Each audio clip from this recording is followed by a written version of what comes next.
members of the public, this session is an extension of the House, and procedures that are used in the Assembly will be used in this process.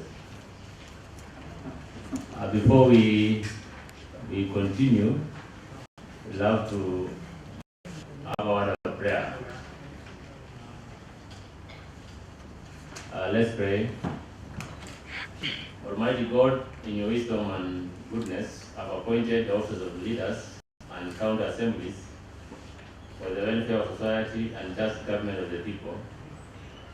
We beseech you to behold with your abundant favor as your servant whom you have been pleased to call the performance of important tasks in this republic.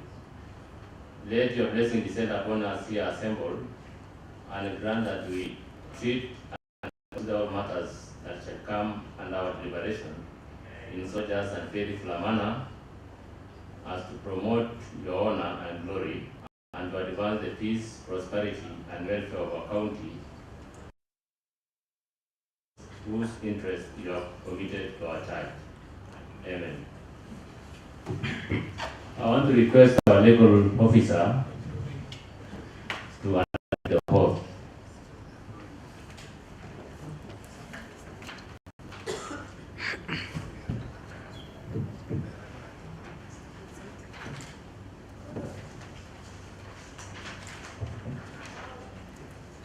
I, MARAKA, NAMUS David, do swear by the Almighty God that every hearing shall be the truth and nothing but the truth.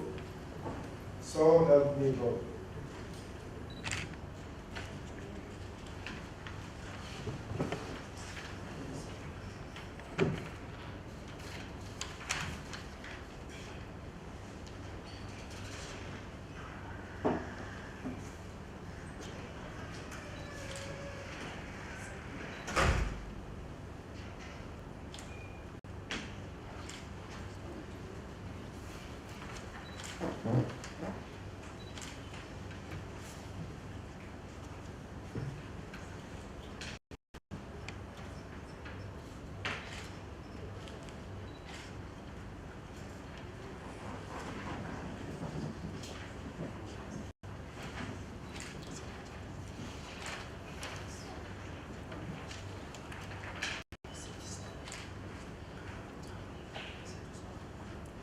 I want to confirm whether the nominee in front of us is MARAKA David NAMUS. I'm the one, Honorable Chair. Before we continue, I want to do some self-introduction, beginning with our honorable members. I want to begin from Honorable Rebecca as Thank you, Chair. I'm Rebecca Yomole, Deputy Minority Whip. Thank you. I am Honorable Mark Akeramojong, Member of County Assembly representing the people of Lima Ward. Honorable Chair, honorable members, members of public, secretariat, Ekale Moon Michael, MCA Captain Ward, and a member of this committee. Thank you, Chair. MARAKA Jacinta Avenue, Special Elect Turkana North.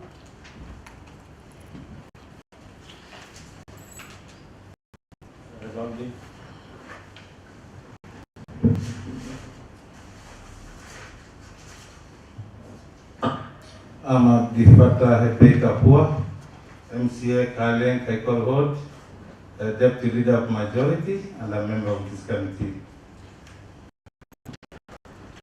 Madam Chairman, this is Naskia Nakoyo William, MCA Local Constitution Ward, a member of this particular committee. Okay, thank you, Chair. I am Mary Arubena. I am Special Elect, Lora Township Board. I am a member of this committee. Welcome. On Secretariat, I'll request our clerk, Rhoda, to take us through the Secretariat team. Thank you, Honorable Chair. We have a secretariat behind this committee, and the secretariat include myself. I am Rhoda Atabotia. I am a committee clerk. My other clerk is Kevin Akeru, is on the other hand of the chairperson. And we have a researcher for this committee, Ezekiel Kulal is there. We have Mark Mekede, is our media officer in charge of media. Geoffrey Kebo is the answer to this committee. Sorry, he's not here. And we have Willie Lokerit, the sergeant at arms. Thank you very much. God bless. And we have the legal person. She's there. NAMUS. Honorable members, the Secretariat, and members of the public present, I wish to welcome all of you to this afternoon meeting. Members of the Committee on Water Services, Environment and Natural Resources, members of the public, and honorable members, the position of a chief officer is part of the executive appointment contemplated in Section 45 of the County Government Act number 17 of 2012, and the County Assembly is therefore mandated to vet and approve the appointment to the respective portfolios. Honorable members, as you are all aware, the vetting process is approximated to take at most 1 hour and 30 minutes or less for each nominee.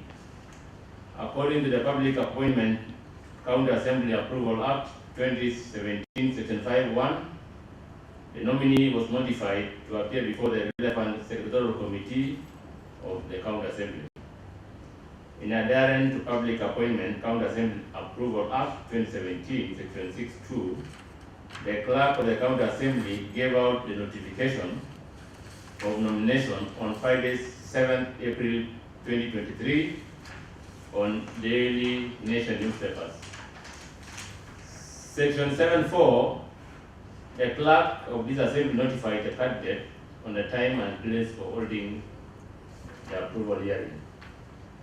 Honorable members, according to Section 16 of Ethics and Integrity Act, read together with the County Assembly of Turkana Standing Order 100(1), any member who is likely to be conflicted has declared the nature of interest, whether personal, proprietary, close family members, a member who wishes to speak on any matter in which the member has a personal interest shall first declare the interest, and the member will neither score or ask the nominee a question and will remain silent or opt out of the vetting venue. These proceedings are open to the members of the public, and they are live on HM Radio FM, our local radios, County Assembly official Facebook page, and YouTube channel. Similarly, I like to draw the attention of the members of the public that during the vetting process, they are required to maintain silence, switch off their phones, or have them on silent mode. All are also required to minimize any unnecessary movement that is likely to distract the committee or nominee. The sergeant at arms is under strict instruction to eject any member or any person who floats these orders. I want to make a plea to the nominee to take the shortest amount of time to complete the task at hand. Be precise and to the point when responding to questions from honor. We have given you some 2 bottles of water, and if you need more, it's available. Members of this committee will be able to answer, to ask you questions. And I know you have a lot to say, You have maybe length answers to questions that we'll be able to give you, but we request that you be very precise. I begin. Kindly, Mr. Maraka, tell us about yourself, indicating your academic qualifications, competencies, and skills, as well as work experience. Secondly, what is your financial net worth? State your income source, both current and deferred. How do your skills and competence fit into the position you have been nominated for?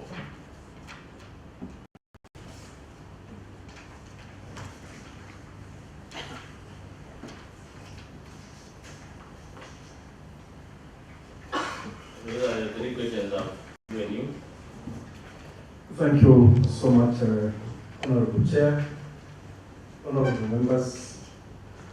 Allow me to start with the first question about myself. I'm Maraka NAMUS David, that is my name, a resident of Nakupula's village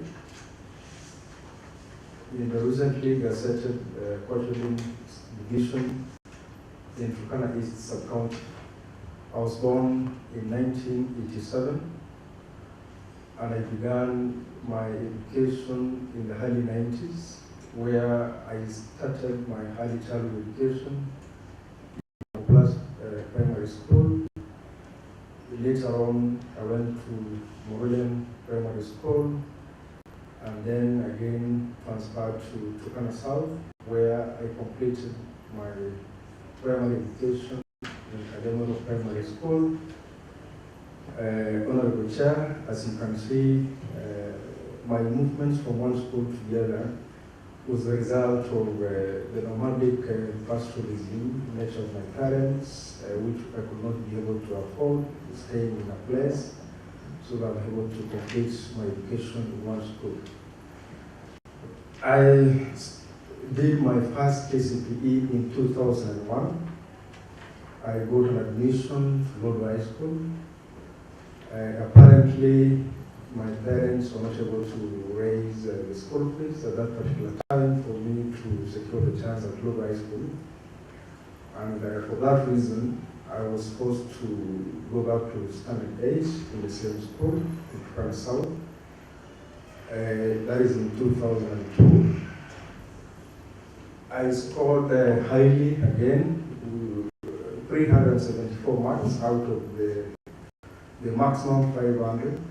Again, I was admitted to Lord High School, and the same scenario occurred. But this time around, I was so lucky, I got a scholarship in the Catholic Diocese of Lord through a program on religious formation for young men who preparing to join the religious life.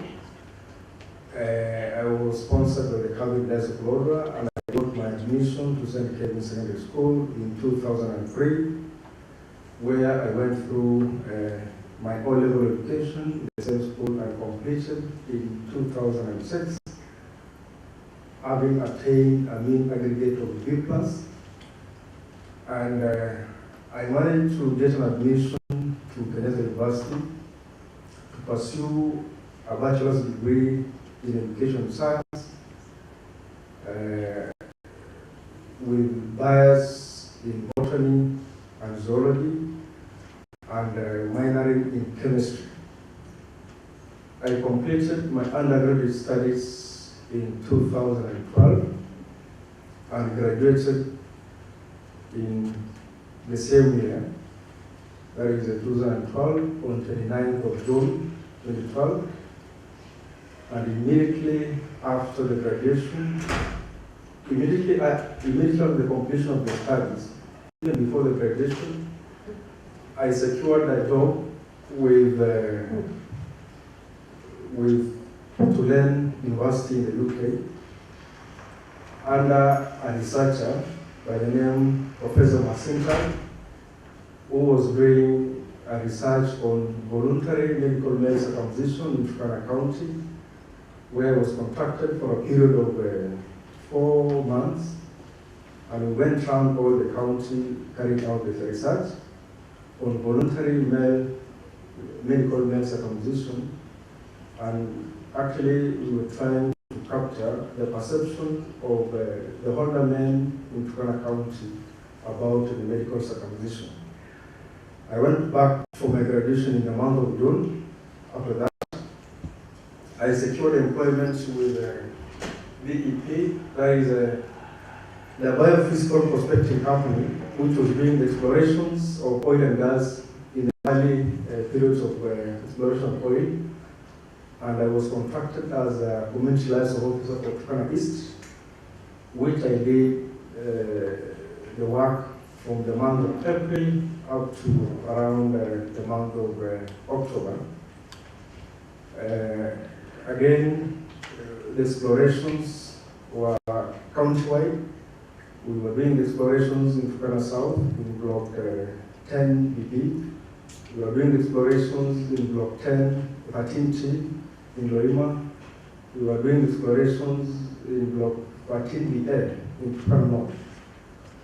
But our engagement was purely on community engagement, so that we have explorations going on without interruptions. Immediately, before I completed my contract, I secured an employment with the Teacher Service Commission in the month of October the same year, and my first posting was done to Kaidu Secondary School, where I was posted to undertake the assignment of teaching chemistry and biology in that particular school. Besides the assignment of teaching biology and chemistry in that particular school. Order, MARAKA. Yes. I think you are well detailed, you have given a very well detailed background, and I think members are well informed of your background. And I think you give members time now to give you some questions. Honorable Chair, I have not responded on the skills, part of skills. I want to say that I possess skills, having been trained as a teacher of chemistry. I have skills on extractions of metals. I have skills on industrial processes in as far as elements and minerals are concerned in the chemistry of metallurgy. I also have skills, the technical skills or the subject skills on the chemistry of hydrocarbons in as far as the oil is concerned. Having been in positions of leadership at the leadership skills, I also possess the human skills, that is how to interact with interpersonal skills with the employees in my areas of work. That is how to manage the emotional intelligence, the social intelligence, communication skills. I possess very good skills on decision making, problem solving, and communication. And above all, I'm a good administrator. Thank you for your time.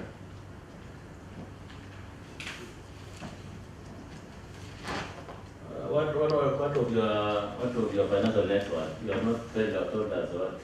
Thank you, Honorable Chair, Honorable Members. My net worth is approximated at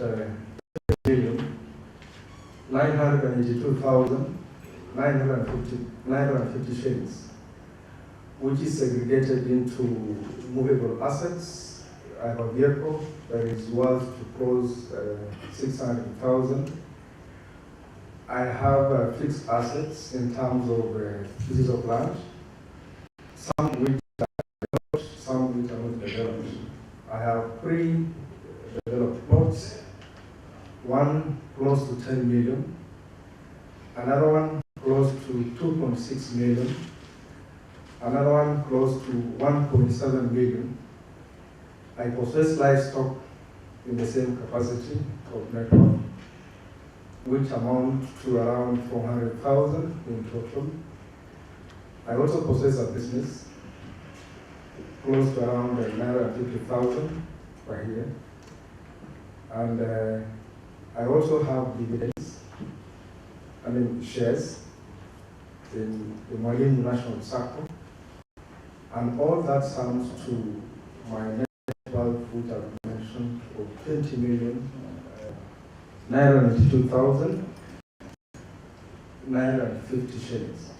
Thank you, Honorable Chair. Very much for your background. Now we request honorable members, beginning with Michael.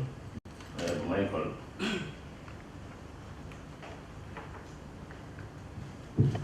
Thank you, Honorable Chairman. Mr. NAMUS David, what is your experience in the energy and mining sector?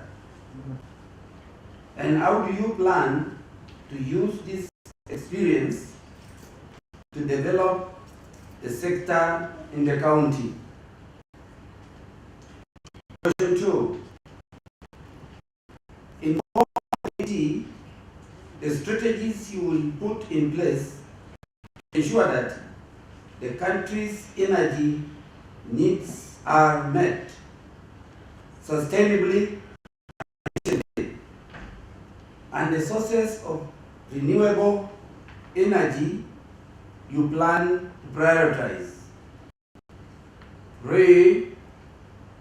What policies do you plan to recommend to the county government for implementation to regulate the mining sector in the county? Thank you. Repeat the third question, Honorable Michael. Question. Right.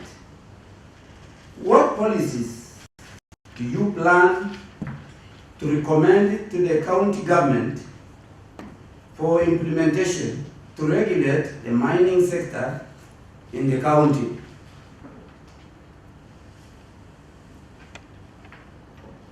Clear question 1? Thank you, Honorable Michael. Honorable Chair, allow me to begin with the first question. All my experience in energy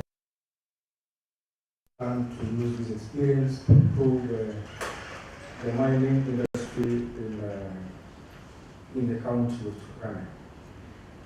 Like I said before, I have a bit of experience in oil and gas explorations, having worked as a community liaison officer for oil and gas explorations with Italo Oil under the DGP subcontracted company of Italo in the past.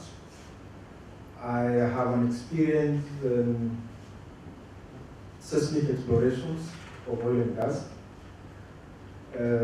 exploratory drilling in oil and gas, appraisal drilling in oil and gas. And like I said, I have a bit of experience in having taught chemistry for quite over 11 years. I have an experience of industrial processing as far as the extraction of metals is concerned. And having worked as a community liaison officer, I have a very good experience in engagement of communities where mining or any exploration is likely to occur, or any mining operations are likely to take place. And for that reason, I will use this experience to ensure that in our county, community members, that is members of the community, are properly sensitized so that any exploration, any investment the members of the public or the members of the community are involved so that they become part and parcel of the exploration process or the operations. For that, there will be some bit of ownership in that process. Number two, I will use the experience I have in mining, in energy and mining, to ensure that the vandalism, we have the best protection for our street lighting in towns. We have the best protection for lights, like I said, in towns, so that the vandalism which takes place in these street lights is completely reduced by ensuring that the design is properly done. And I also want to say that my experience in energy and mining will help me through the committee on water and mining, this one here. We can be in a position to establish the advisory committee on mining so that we have proper plans on the extraction, that is the granting of permits to the miners. We have proper planning of the revocations of the permits, and we also have proper plans on how these the artisanal miners are trained so that they are able to obtain the skills that are required. Now, on the question of the strategies, Honorable Michael, kindly repeat the second question. Mr. David NAMUS, inform the committee the strategies you will put in place to ensure that the county's energy needs are met sustainably and efficiently, and the sources of renewable energy you plan to prioritize.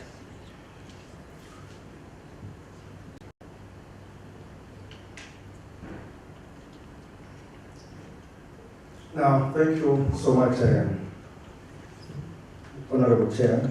On the second question on the strategies, strategy number one is the formulation of a policy that is really going to guide on the use of sustainable, cost-friendly, and renewable energy that is needed in our county. That is policy formulation. Number two, we will also have to have a strategy where we need to have the proper training on experts. That is through the ministry concerned. That is the Ministry of Natural Resources. We train geologists, we train metallurgists, we also have geophysicists and geochemists in the same, so that these skills can be tapped, and we have very good skills in as far as the energy sector is concerned and mining. And on the side of mining, energy, we have strategies like adopting, conservative and efficient uses of energy. For example, we have the improved stoves. We can have the use of the improved stoves in facilities, for example, schools. We can have use of improved facilities, improved vehicles or improved stoves in schools, health facilities, and even in the households if financial stability allows. And on the use of renewable energy, we have the use of we can have the use of solar energy. we can employ the use of wind energy, that is, we can be renewed. We also have, I've said we have the solar energy, we have, that is wind energy. We also have biomass energy, which can actually sum up to source of renewable energy that we can be able to have in a county, in as far as source of energy is concerned. On the question number 3 on policies, we will, as a department, advise to the county government on, we formulate a policy on efficient and conservative source of energy or use of energy. We will also formulate a policy where we can have each and every household having very good access to this energy that is efficient, that is price friendly, so that we have good sources of energy for our people in the county. Thank you so much. Thank you, Chairman. Mr. Namus, question 3 was, what policies do you plan to recommend to the county government for implementation to regulate mining sector in the county?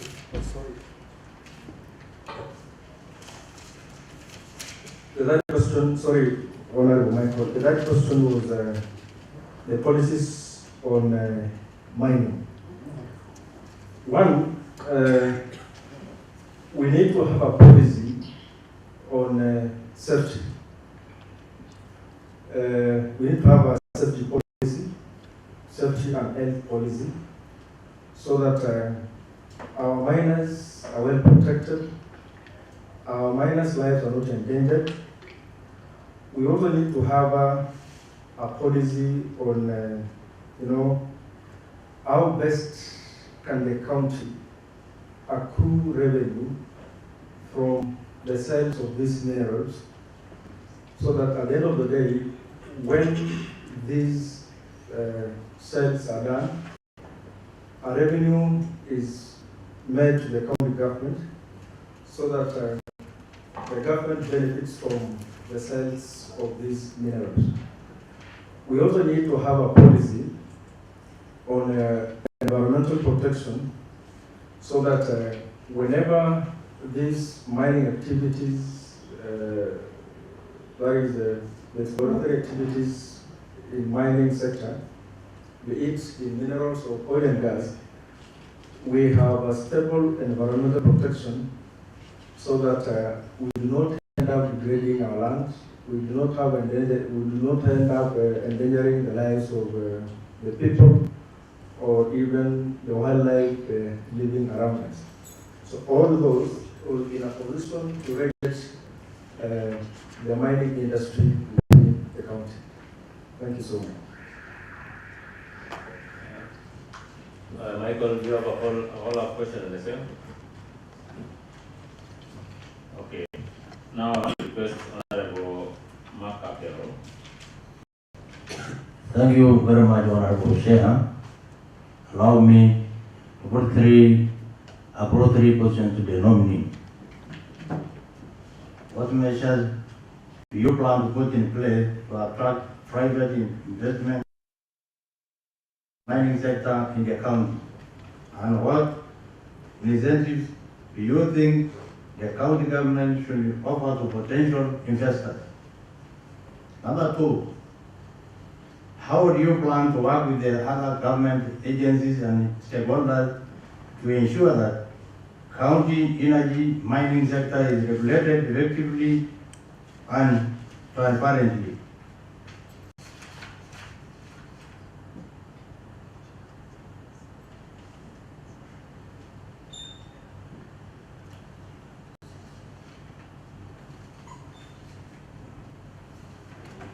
Thank you. On the first question, in the department so that as a county we are able to attract investors in the mining industry. One, as far as the communities are concerned, because the people are the owners of the minerals. The government is the custodian of the minerals. And the people have to be involved in the first place. So we need to have community involvement in the process of explorations or mining activities so that we do not have conflicts arising when investors arise. Number two, we need to ensure as a county or as a department that we have very good human labor available for the industry or for the mining activities. That means as a community we must be in a position to provide labor in the locality so that whenever the foreign investors come, they can be able to access readily available labor within the vicinity. Number three, we need to ensure we have enough security through the national government so that investors are able to, have good feelings of security in the places of the mining or explorations activities. They're able to feel secure. They're able to be confident of their security. Number two, we also need to have, through partnering with the national government and the Ministry of Roads, we need to have very good access to places where these minerals have been discovered, so that whenever these investors come, they can be able to have very good access, and they are in a position to establish or establish their industries for the process to continue. Honorable Michael, kindly repeat the second question. Maybe lastly, The second question. the second question. How do you plan to work with the other government agencies and stakeholders to ensure that the county energy and mining sector is regulated effectively and transparently? Now, as a department, we have to partner with other stakeholders. We need to write, we need to have proposals. We need to write proposals to them so that they are able to be engaged in our operations, and in that process, they are able to invest. Number two, we also need to operationalize the acts or have full implementations of the acts concerned, so that we have the investors, we have other government agencies coming in or other partners coming in lawfully, so that we are able to help the process move on. Number three, we also need to have good policy formulations in place so that we can be able to have other government agencies in place and also other partners coming in to help in the processes. Thank you. Lastly, on my part, Mr. MARAKA, to address the negative impacts of mining on the environment and communities, such land degradation, water pollution, and health impacts.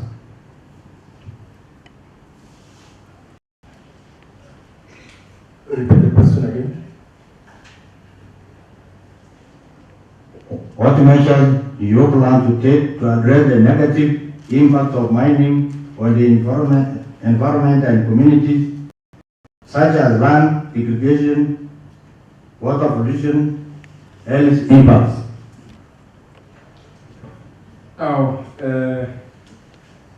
we have several impacts, negative impacts that come as a result of the mining activities. First measure we need to put in place as a department, we need to have an environmental impact assessment plan or document that guides the operations of mining. We also need to have an environmental plan, environmental management plan for the mining operations. Number two, we need to educate or train the miners on, the mechanized ways of doing the mining activities. Instead of doing it in the traditional way, we can be in a position to help them acquire the skills so that their mining activities are a bit mechanized, land degradations, to reduce pollutions that arise from the crude ways of mining activities as a result of the traditional methods of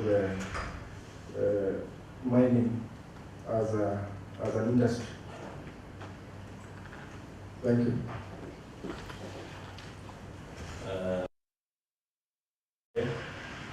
Yeah, we can proceed. Honorable Chair. Thank you, Mr. Mark.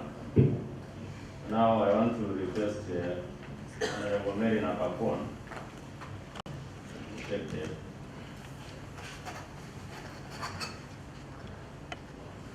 Chair.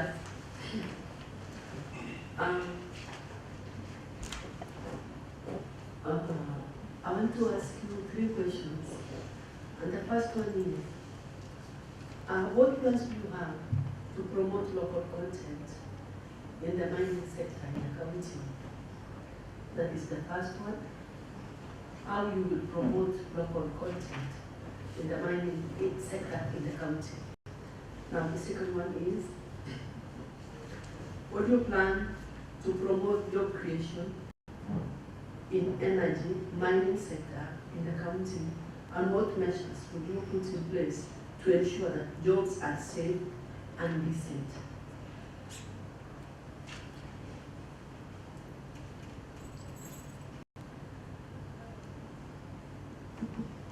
Okay, the third one. Now, we are all aware that tallow oil scaled down its activity in Turkana County, causing unemployment, especially causing unemployment and declining in economy activities in Lokitan Town specifically.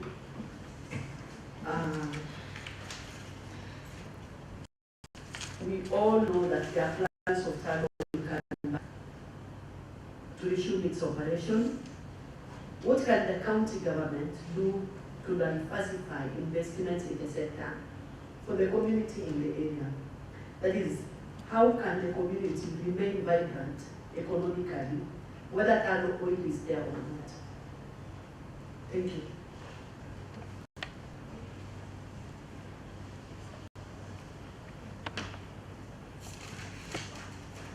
Thank you, Honorable Member. Honorable Chair, on the first question on local contents in mining,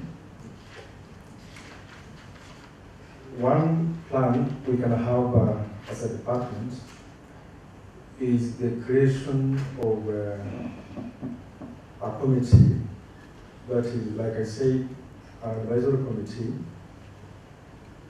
that is a county mining advisory committee according to the Mining Act. And this committee will be in a position to advise the representative of the Directorate of Mining in the county on the listing of equipment to the local artisanal miners. The committee can also advise on the job creation. And in the event of an investor, we need to have plans in place because the Constitution provides that in the event of an investor, local content should be given a recognition. As a department, we will promote the absorption of the local suppliers, the local business people in the supplies of commodities, for example, in the extraction of, in the engagement of extraction of the mines. And number three, we need to have a plan to have the local getting trained or acquiring skills. Like I say, as a department, we can be in a position to, through a plan which this honorable committee is in a position to work in consultation with our department. We have, a training or an annual training where we train skilled personnel from our own locality, so that in the event of the mining industries accruing from our land, these guys can be absorbed as experts. Number four, just like what happens in other sub-counties or other counties, we've seen industries being established. Like a very good example is the one we have in West Pokot. As a department, we will champion for the establishment through the investors and national government. We have certain industry established within our locality so that our local people are able to access jobs, are able to access opportunities for contracts within the vicinity of the county. The second question on job creation and energy. Was it about the plans? Yeah. Plans to promote job creation. Plans to promote job creation. Thank you, Honorable Member.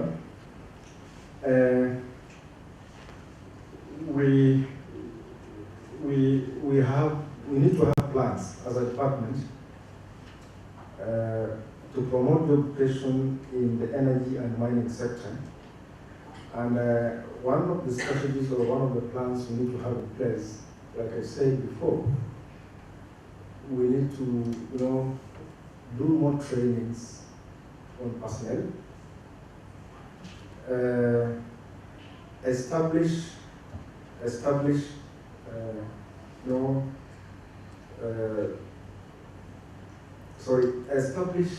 operations within every sub-county. Like, for example, now, I understand we only have few personnel who operate within the county level here. So in every county, every sub-county, we need to establish an office for energy, we need to establish an office for mining, so that at least in every sub-county, we have personnel working there. And in the industries, through the investors, we need to promote awareness. We need to promote awareness on the general public that whenever such opportunities arise, they need to, very quickly grab them so that they can be in a position to acquire employment. Number 3, we can create jobs within the energy and mining sector through, the self-employment strategy.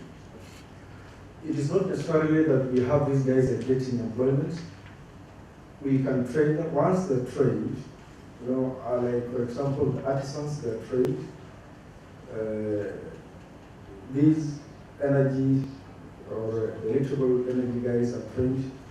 Somebody can be in a position to establish a self-employment industry so that they are not only relying on the conventional or the formal employment by the government, but they can as well get a self-employment through the skills they acquire.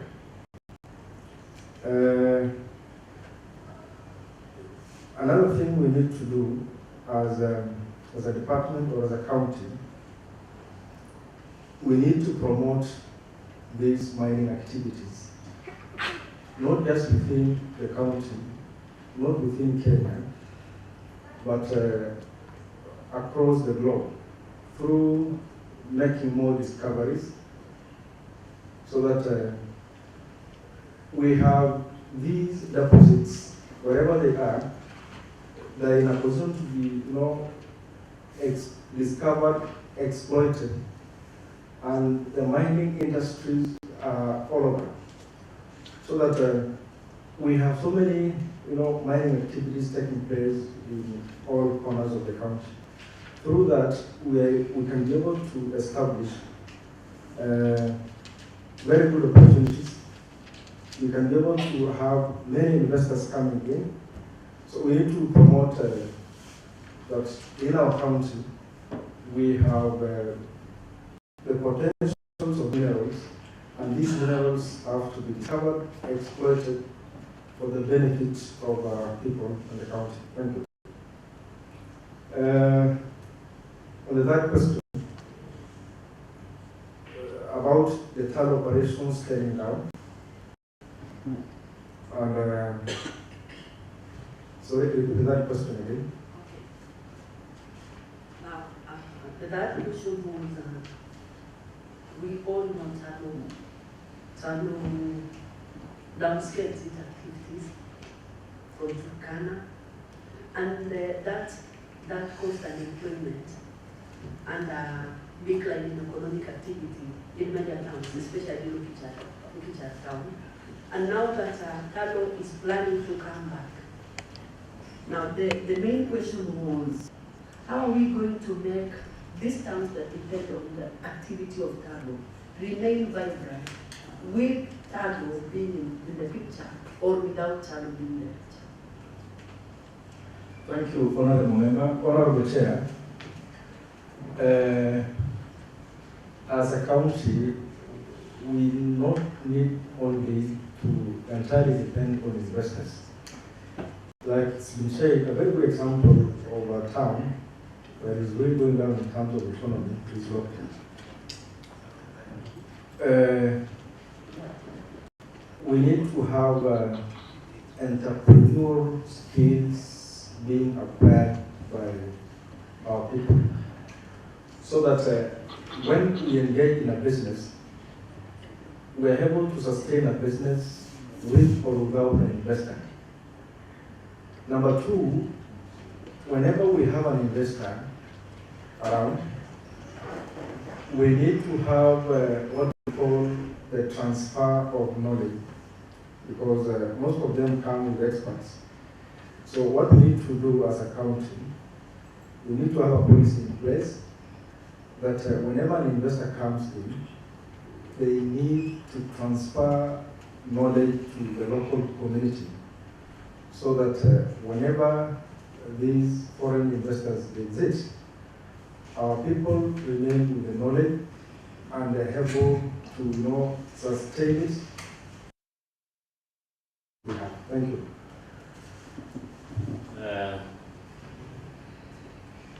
Because of time, I want to request Abdi. Thank you, sir. I have a single question on integrity.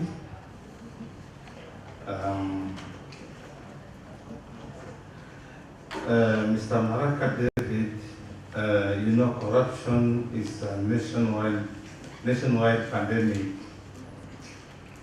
In what forms does corruption manifest in Turkana County, and how will you ensure that there is proper utilization of public funds in your department?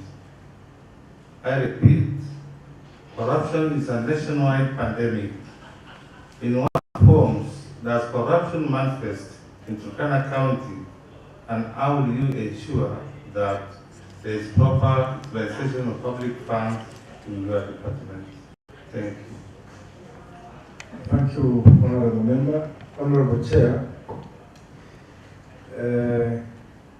corruption is there, and we are all fighting to stamp out corruption, not just in our county, but across the republic. Corruption manifests in several ways. One,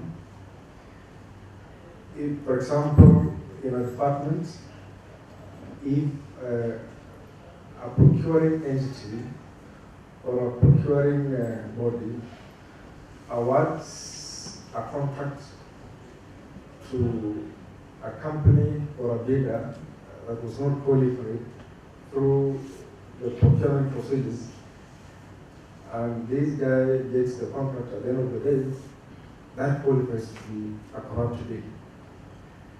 Number two, if, for example, I'm an officer, I say very senior officer, I assign a task to a very junior officer, then during the payments, the cash is surrendered to me in my favor, yet the activity of the assignment was done by a very junior officer. That in itself is a corrupt deal. Number three, if in my capacity as an accounting officer or the head of that particular department, I conceal a misconduct on financial management, I don't reveal it to whoever is concerned. For example, the ECC finance, that there is a misconduct here. If I conceal, then that becomes a corrupt deal. And so many others, Honorable Chair. On the question of how do you ensure that there is proper utilization of funding within the department, one, the Public Finance Management Act, Section 149, provides that as an accounting officer in that department, I have a responsibility to ensure there is a proper utilization of resources in a lawful and acceptable way or authorized way. Also in a manner that is efficient, effective, economical, and the best interest of the public. Number two, in the procurement procedures, I need to follow them very strictly so that I have these resources utilized maximally. We have the procedures, the procurement procedures provided for in the Public Procurement and Asset Disposal Act, which clearly stipulates on how you can procure assets, you can dispose of assets in a department. And lastly, among many others, I want to say that as a procuring entity, we need to have plans.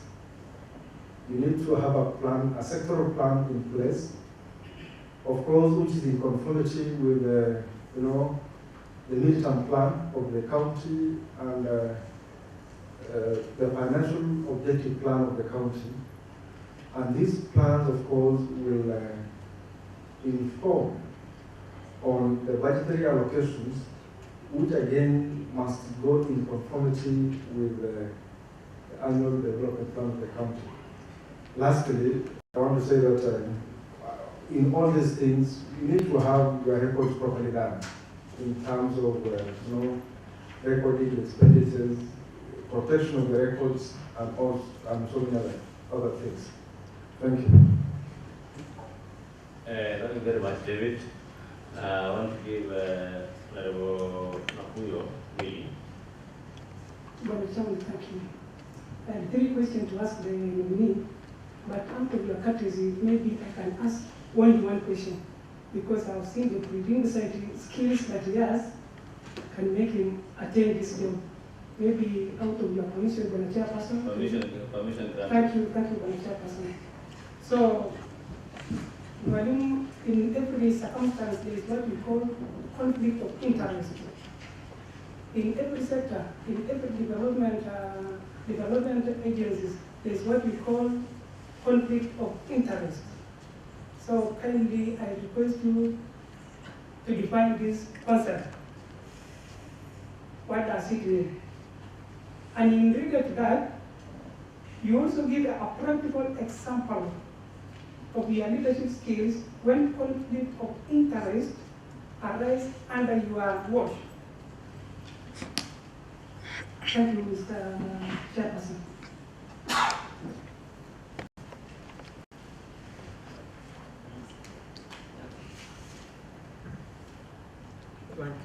Thank you, Honorable Willie, through the chair. A conflict of interest is a show of self-gain. As an individual, you have a desire, to configure or to re-engineer,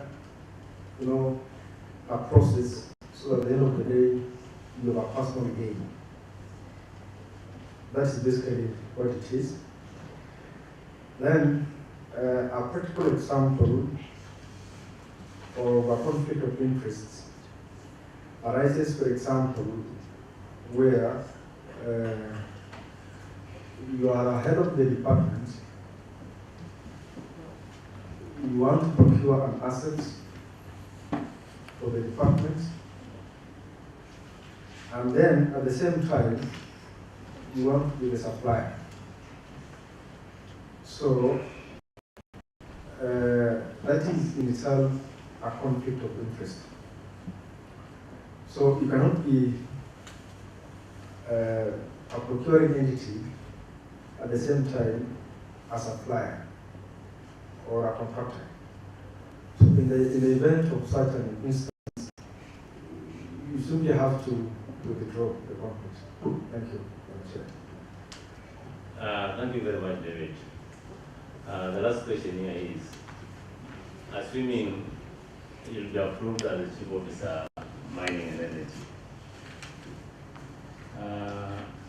what if you are appointing authority, in this case the governor, request you to give a lucrative tender to a member of Karankever ward without following procedures on procurement disposal act 2015? What will you do? Thank you, Honorable Chair. That is in itself, again, is a conflict of interest. It is as it is provided for. We are supposed to follow the due process in as far as the procurement procedures are concerned. and for the best interest of the public. And again, in the procurement process, we need to promote competitive bidding. So we let the most competitive bidder win the contract. Thank you. Thank you very much. Do you have anything that you wish to inform this committee before you leave? Honorable Chair, honorable members, I want to take this opportunity to say that I'm really glad and privileged to be in this house for this noble exercise of the vetting, of my suitability. And I want to promise and say that I am ready and very much ready to take the responsibility if this honorable committee allows. Thank you, honorable chair and honorable members. Asante. Before you leave, I want you to check and ensure that you have all the documents that you gave us in place.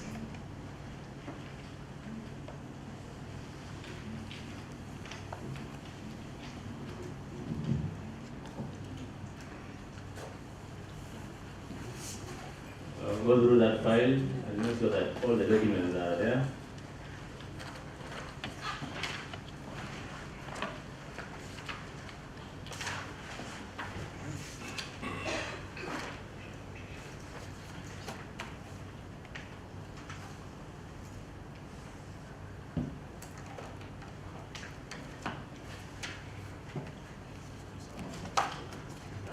I therefore request the Sergeant at Arms to escort the nominee